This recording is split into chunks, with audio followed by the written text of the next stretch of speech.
muchísimo gusto, ingeniero Juan Borus, subgerente del Sistema de Información y Alerta Hidrológica del INA. ¿Cómo estás, ingeniero? Buenas tardes, tanto tiempo.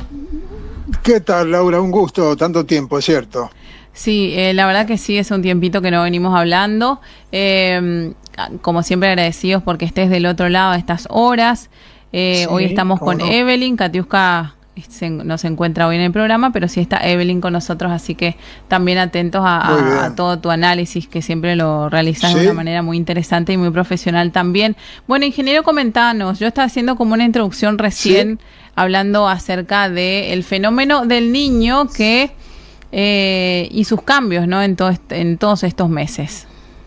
Sí, mirá, en principio yo como hidrólogo, no como meteorólogo, no soy meteorólogo ni climatólogo, me puedo dar el lujo de alguna manera, no te digo ignorar, pero por lo menos relativizar el peso que tiene lo que pasa en el Pacífico. Recordemos que el Niño es un evento que se caracteriza de una anomalía térmica positiva, o sea, un calentamiento de las aguas superficiales del Pacífico en la banda ecuatorial, y eso tiene una repercusión, está muy estudiado, tiene una repercusión en muchos lugares del mundo.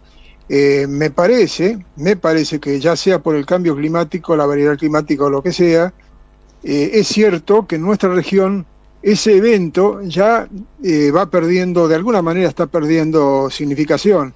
Es decir, pensemos una cosa, si este Niño que empezó a manifestarse, empezó a armarse en abril del año pasado y terminó alcanzando en enero la magnitud de fuerte, y que ahora está aflojando, ya está llegando a débil y bueno, después desaparecerá, ese evento, si uno mira el Pacífico nada más, lo encuentra como típico, tuvo un desarrollo espacial temporal típico. Sin embargo, si uno deja de mirar el Pacífico y mira solamente el continente sudamericano, se va a encontrar con que de típico no tuvo nada. Es decir, los efectos de ese Niño no tienen nada que ver con lo que estadísticamente uno hubiese esperado de un niño como ese. Por lo tanto, si bien uno tiene que estar al tanto, tiene que tener en cuenta en las reuniones de actualización de tendencias climáticas, siempre se menciona al Niño, siempre se trata lo que pasa en el Pacífico como un forzante más. Los forzantes regionales importan, cómo está el Atlántico, si está más caliente o menos caliente. Es decir, hay una serie de forzantes climáticos que son globales y otros que son regionales. Y en los últimos tiempos ha predominado el efecto de los regionales. Por lo tanto, estamos viendo diferencias entre lo que se esperaría estadísticamente de una situación Niño con respecto a la que se evidencia finalmente. Y si ahora estamos pasando a una Niña, también hay que mantener la misma precaución, el mismo cuidado de sacar demasiadas conclusiones, porque lo que va a venir no es exactamente lo que uno podría esperar de una niña. Recordemos además, Laura, una cosa importante. En el 2020, recordemos el tándem de años 2020, 2021, 2022 con esa escasez predominante, pero en agosto del 2020, recién en agosto del 2020, se declaró oficialmente que estábamos en una niña hecha y derecha, digamos, en una niña que guardaba todas las formas esperables de una niña. Y sin embargo, para agosto de 2020 nosotros ya llevábamos prácticamente un año de lluvias por debajo de lo normal y condición de sequía predominante en prácticamente todo el continente sudamericano. Por lo tanto, es relativo, es una información más, hay que tenerla en cuenta, hay que seguirla. Ya otro punto importante es decir, que ¿cuándo vamos a estar en una situación normal? Y ya no sé qué es normal, realmente no sé qué es. Claro. Porque estamos cada vez con mayor frecuencia pasando de una situación de muy poco a una situación de mucho, y después la inversa también. Pensemos en el 2019. El 2019, te recuerdo claramente, en junio del 2019, a principios de junio, en Formosa, en Asunción, en Puerto Pilcomayo, se estaba dando una de las crecidas más significativas, digamos, estaba entre la familia de las crecidas más significativas, pero ya a esa altura había empezado a dejar de llover en toda la cuenca del Paraguay. Ya había disminuido sensiblemente la actividad, y a partir de ahí se empezó a desarrollar una bajante, que recordarás que en noviembre, a mediados de noviembre, al que se alcanzaron niveles realmente históricos, en todas partes, en Asunción incluido. Por lo tanto, decir cómo va a venir la mano, en un año podemos llegar a tener una crecida muy significativa y muy pocos meses después una bajante súper significativa, casi histórica, ¿no? O sea que estamos en ese vaivenes que hace, una de las consecuencias que tiene es la limitación enorme a la prognosis de largo plazo.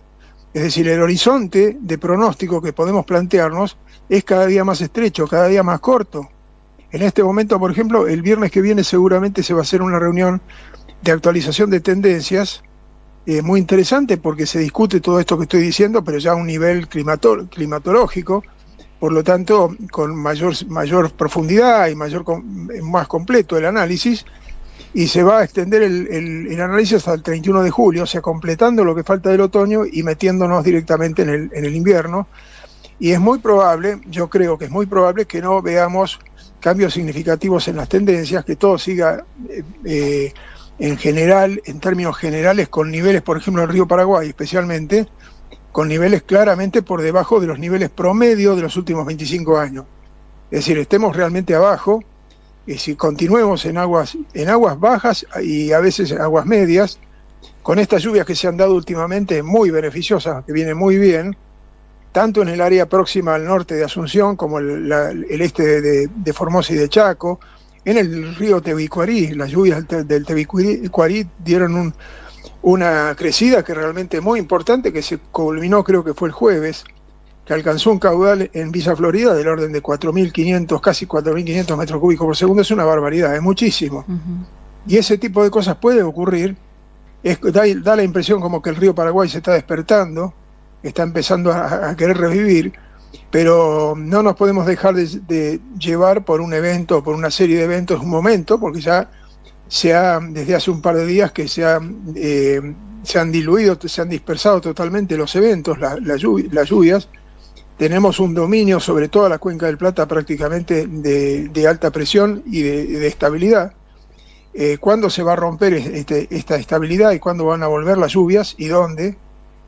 Por supuesto que siempre se va viendo, pero en general para los próximos 10 días, 12 días aparentemente llovería nuevamente sobre la cuenca extrema baja del río Paraguay, o sea, sobre el Tebicuarí, la provincia de Misiones Argentina, el noreste argentino, quizá algo sobre la cuenca del Iguazú, no está tan claro eso, y quizá también sobre toda la cuenca del Uruguay, que es una cuenca que está muy activa actualmente. Pero lo que nos importa a nosotros es qué va a pasar con la cuenca media y baja del Paraguay, y yo especialmente siempre pongo mucha atención en lo que puede pasar sobre la región nororiental del Paraguay, donde están los ríos de respuesta más rápida, como el APA, Ipané, Jejuí, etcétera. Me parece que es ahí donde estoy esperando que vuelvan a darse eventos. No hay, como digo, en los próximos 10 días más o menos algún evento medianamente importante previsible, pero digamos que no dejo de poner fichas en la posibilidad de que haya buenos eventos o mejores eventos en lo que falta del otoño, ¿no? Vamos a ver. De cualquier manera, como digo, como insisto, que todo hace pensar que en lo que falta del otoño y el comienzo del invierno, por lo menos, vamos a continuar estando en todos los niveles, desde Cáceres hasta Asunción, diría yo, y más abajo también, con niveles por debajo de los promedios históricos, por un lado, y muy probablemente en muchos casos en aguas bajas, netamente en aguas bajas. Ese es el escenario que tenemos por delante. Obviamente que lo seguimos ante todas estas dudas y esta realmente dinámica de la variabilidad climática. Nos obliga a estar muy pendientes de todos los cambios, tratar de anticiparse a algún cambio que se pueda llegar a dar en el marco climático que, como digo, por ahora no se está viendo. Ingeniero, buenas tardes. Evelyn lo saluda, un gusto conversar con usted. ¿Qué tal? Igualmente, Evelyn, un gustazo. Bien, vamos a situarnos en el puerto Cáceres porque tenemos conocimiento de que el repunte del río Paraguay allí en el puerto es muy importante, está siendo importante, y que todavía sigue, ¿no?, en esta tendencia ascendente. El agua va a bajar gradualmente y esto claramente va a permitir, ¿no?, el aumento paulatino de los niveles en este río en toda la cuenca del Paraguay. La pregunta es, ¿cuánto tiempo cree usted que podría permanecer esa tendencia de la creciente ocasional? No, eso es totalmente ocasional. Cáceres tuvo un pico, unas lluvias que se dieron claramente sobre las nacientes del Paraguay, muy fuertes, el pico se notó en Cáceres muy, muy fuerte, pero esa recuperación, ese caudal, el volumen excedente de esas lluvias, terminó en el Pantanal, y el Pantanal está todavía lejos de estar en una condición que pueda asegurar en el futuro el comienzo de una onda de crecida estacional normal.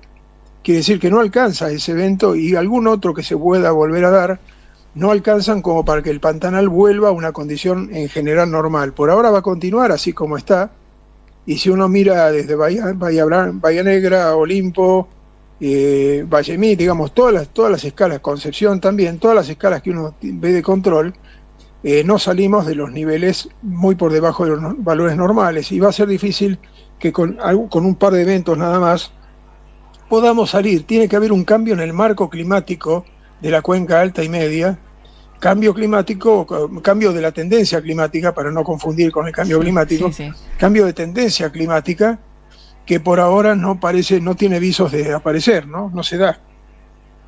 Esa es la idea. Ingeniero, bueno, tenemos en cuenta, de acuerdo a lo que veníamos hablando ya hace unos meses atrás, que el fenómeno del Niño estaría manifestándose, entre comillas, porque acá poco y nada, hasta el mes de mayo, ¿sí?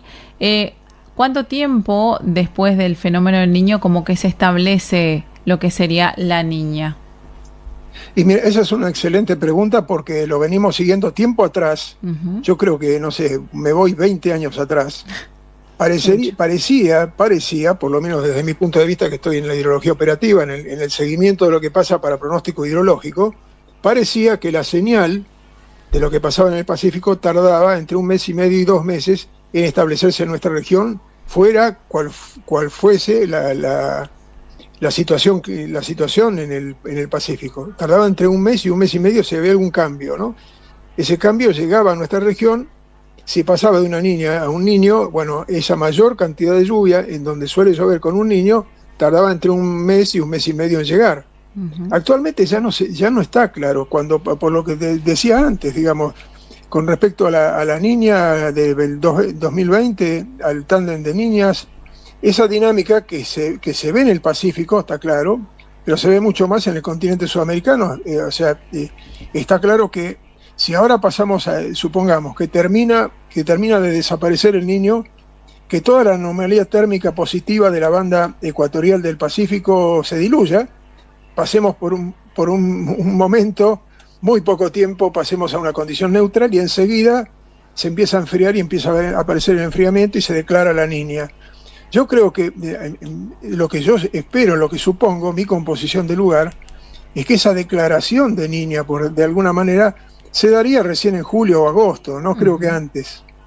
Por lo tanto, y además, teniendo en cuenta la erraticidad de la señal hacia nuestra región, vaya uno a saber cuándo se va a definir sobre nuestra región. Pero más allá de ello, y teniendo en cuenta cómo aparentemente se dan los forzantes regionales del clima, que es lo que yo atiendo permanentemente en cualquier reunión y en cualquier informe que yo recibo del Servicio Meteorológico Nacional, presto mucha atención a ello, y el Servicio Meteorológico Nacional es bastante claro en toda la información que nos manda permanentemente. Presto mucha atención a cómo puede llegar a definirse esa señal de cambio, con qué presteza, con qué prontitud se puede declarar, y si todavía tengo que seguir pensando en que la cosa se dilata y que seguimos con lo que estamos observando hoy. Hoy por hoy, para los navegantes fluviales del río Paraná, de Corrientes Barranqueras para abajo, digamos, de la confluencia con el río Paraguay para abajo, les estoy mandando informes de pronóstico que son prácticamente planos, son chatos, digamos. No espero grandes cambios, por lo tanto el aporte del Paraguay por un lado, el aporte del Alto Paraná por otro lado, agua abajo de Yacyretá, continuarían dentro de una oscilación en un rango estrecho. Por lo tanto, en definitiva, los niveles hidrométricos en toda esa línea en vía fluvial también se mantendrían sobre niveles en un rango estrecho, concretamente, ¿no?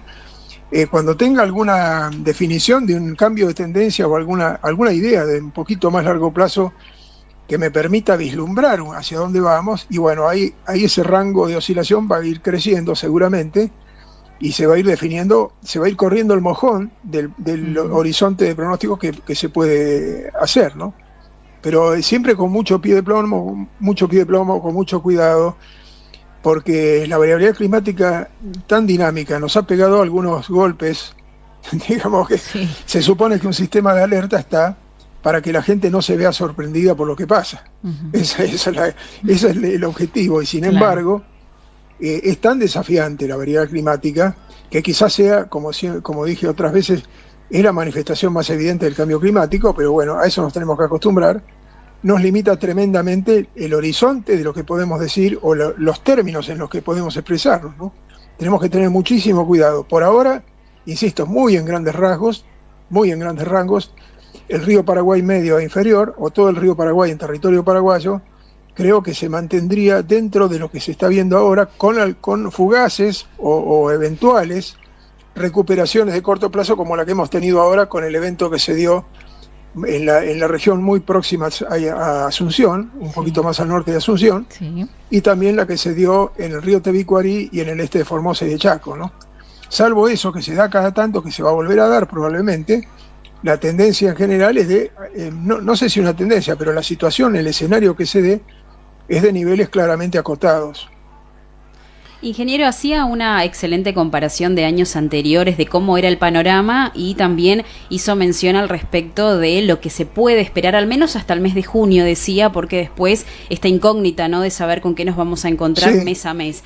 Pero preguntarle con respecto a estos efectos atípicos que estaba mencionando, ¿no?, si se relacionan al 100% con el cambio climático. Yo, mira, te diría que el cambio climático mete la nariz, digamos, ¿no? Mete la nariz y modifica. Hay un niño fuerte, el cambio climático de alguna manera pareciera como que le está cambiando, lo está baqueteando. Viene una niña también y el cambio climático le cambia, por lo menos cambia la señal. El cambio climático aparentemente actúa sobre las señales de cada evento como este tan importante y los desvirtúa de alguna manera, los modifica, y eso hace que estemos con una incertidumbre mayor de la que teníamos antes, porque si estuviéramos como 20, 25 años atrás, basta seguir el niño y con todo lo que se ha estudiado, basta seguir lo que pasa en el Pacífico ecuatorial para sacar no solamente conclusiones bastante valederas de tendencias inclusive, sino hasta vislumbrar cuándo se podría llegar a dar una situación bien marcada. Un ejemplo, Evelyn. En el año 97, cuando se empezó a manifestar aquel famoso niño 97-98 que terminó siendo tan fuerte, recuerdo que en Isla del Cerrito, ahí en la descarga del Paraguay al Paraná, hicimos una reunión bastante multitudinaria, hubo gente de Paraguay también, en la que esto fue en mayo del 97, y estábamos vislumbrando cómo iba a evolucionar, sobre dónde iban a pegar las primeras lluvias, y pensábamos que el mes de octubre en octubre del 97 iba a ser el más pesado, pero que después iba a aflojar, y en el otoño del año siguiente iba a estar el gran remesón, la gran acción. Bueno, todo eso fue lo que se cumplió, y estábamos en el año 97-98, y era un momento en el que parecía como que podíamos terminamos todo ese escenario, quedándonos con la idea de que para adelante íbamos a poder hacer una prospección larga que pudiera pensar en un otoño hacia el otoño del año siguiente. Estábamos muy contentos, sin embargo lo que fue viniendo después, en gran medida la variabilidad climática empezó a estar presente, hizo unas cuantas cosas. Una de las cosas que hizo, por ejemplo, es que en mi caso, que ya llevo 39 años dedicado al pronóstico hidrológico, y que al principio, hasta el año 97, casi diría, 96, era muy reacio a aceptar el cambio climático. Me molestaba incluso que la gente se apoyara tanto en el cambio climático y quería explicar todo a través del cambio climático. Sin embargo, a partir de ese momento empecé a ver una variabilidad climática tan fuerte que de alguna manera me hizo repensar, reflexionar, y terminé diciendo, no, claro, esta variable climática que estoy viendo, que me vuelve loco, tiene mucho que ver tiene que tener que ver con el cambio climático.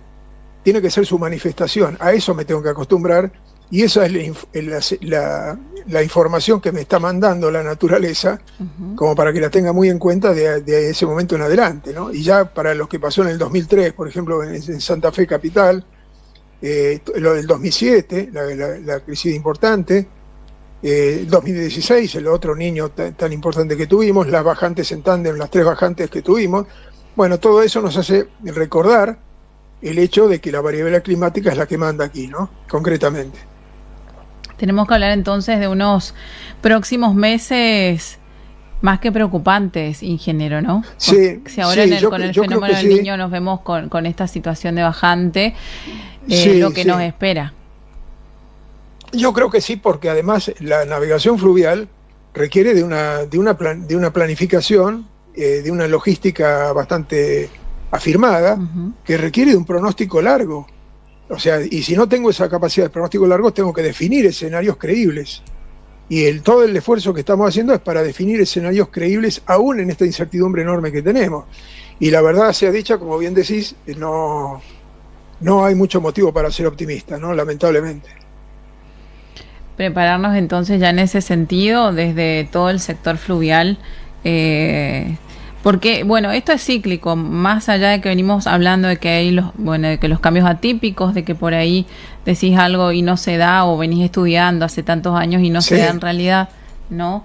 ¿Quién sabe qué puede pasar entonces en los meses que nos esperan? Sí, buen punto, no hay ninguna duda, Laura. Básicamente tenemos que tener mucho cuidado, mucho pie de plomo, como suelo decir, en hacer extrapolaciones muy largas, porque la variedad climática está agazapada para tirársenos encima y hacernos ver que estábamos equivocados, o que lo que estábamos diciendo no era muy riguroso, ¿no? Ingeniero, así que hay que tener mucho cuidado. Sí, más allá de, bien decía, ¿no? El tener cuidado y la importancia que tiene eso sobre esta incógnita que estamos atravesando. ¿Alguna recomendación, algo para destacar ante esta incertidumbre? Ingeniero, a ver si lo tenemos. Se fue. Se ha cortado la comunicación. Bueno, no sé si intentamos, pero ya lo estamos por despedir de todas maneras. Después yo le escribo al ingeniero para agradecerle como siempre por estar del otro lado.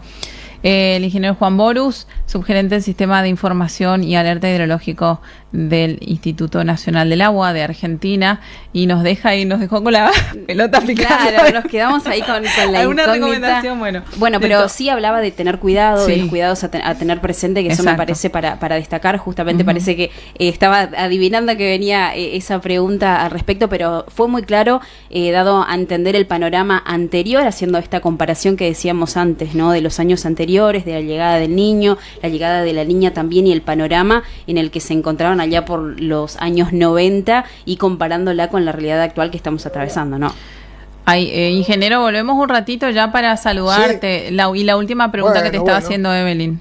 Ingeniero, ahora nuevamente un gusto hablar con usted otra vez. Bueno, la pregunta para ir cerrando ya la comunicación era los cuidados a tener en cuenta en este panorama del que hablaba, ¿no? De esta incógnita presente.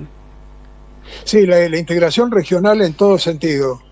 Y en mi caso particular, mi deseo más ferviente es que los grupos técnicos de Paraguay y nosotros desde la Argentina nos integremos, nos veamos más seguido, tengamos reuniones virtuales, hagamos todo aquello de lo que hablamos cuando se desarrolló el programa Marco de la Cuenca del Plata, que fue muy, muy motivador, y volvamos a hacerlo para ir siguiendo ese corto plazo, ese plazo que tenemos por delante, el que es manejable, manejarlo en forma conjunta, y el que no es manejable, por lo menos intercambiar para definir escenarios posibles de una manera más racional. Excelente. Básicamente y la otra cosa también, recordemos que en los 3 años que estuvimos tanta bajante, en general nos concentrábamos mucho en los ríos, y en los grandes ríos más todavía, pero hay gente que vive en el interior de nuestros países, lejos de los grandes ríos, que se nutre de agua subterránea, y la verdad que los episodios de sequía generalizada que hemos tenido afectaron muchísimo a la dotación de agua subterránea, y por lo tanto hay que ir siguiéndolo para estar atentos a cómo asistir a esa gente, a esas poblaciones, que no pase, por ejemplo, en la provincia del Chaco, en la Argentina, que estábamos todos concentrados en lo que pasaba en el litoral este de la provincia, y la gente de Defensa Civil estaba a los gritos reclamando que se necesitaba resolver el problema de la dotación de agua de las poblaciones internas, ¿no? Ese es el otro gran tema. Perfecto. Ingeniero, ahora sí te agradecemos como siempre por estar del otro lado, por tu análisis como siempre impecable. Y bueno, seguiremos hablando más adelante. Sí, un abrazo. Sí, un abrazo. Gracias, Laura. Gracias, Evelyn. Un gusto. Igualmente, hasta luego. Bueno, ahora sí parte de lo que nos comentaba el ingeniero Juan Borus del Instituto Nacional del Agua.